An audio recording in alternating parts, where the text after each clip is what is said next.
올해 초 광주의 한 건물에서 갓 태어난 신생아가 버려진 채 발견됐습니다. 20대 미혼모가 원치 않은 임신을 했다가 혼자 뒷감당을 할 수 없어서 벌인 일인데요. 이처럼 영아 유기 사건은 산모만 구속되고 아이를 방치한 남성에 대해선 책임을 묻지 않는 것이 현실입니다. 고우리 기자입니다. 팀장님 지금 실외기 하나 넘어가요. 건물 3층 외벽에서 탯줄이 달린 신생아가 숨진 채 발견된 건 지난 2월 5일.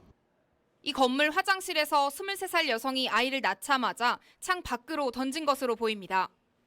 여성은 아기의 아빠에게 출산 사실을 알렸지만 마음대로 하라는 답변만 들은 뒤 이 같은 범행을 저지른 것으로 알려졌습니다. 아기의 엄마는 결국 영아 살해 혐의로 구속됐습니다.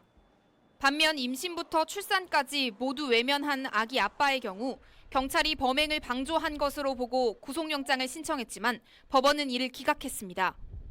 무형, 정신적인 지원이나 언어적으로 잘하고 있다. 아니면 범행을 계속할 수 있는 동기를 유발해 준다던가 하는 것들도 모두 방조행위로 봐서 처벌 가능합니다. 지난 2015년부터 광주에서 영아 살해 및 유기 혐의로 경찰에 붙잡힌 남성은 단 1명. 전국적으로도 여성의 5분의 1에 불과합니다. 대부분 여성만 처벌하고 산모와 아이를 방치하고 유기 상황에 이르게 한 남성에 대한 법적 책임은 없습니다.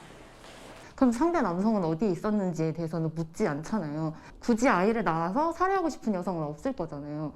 근데 왜 그런 상황까지 가게 됐는지, 그동안 법과 제도는 무엇을 했는지에 대해서는 묻지 않는 게 저는 더 문제라고 생각하거든요.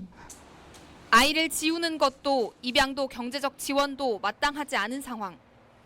아이를 함께 낳은 남성은 쏙 빠진 채 여성에게만 모든 책임을 묻는 제도와 인식이 바뀌지 않는 한 안타깝게도 신생아 유기 사건은 계속될 것으로 보입니다.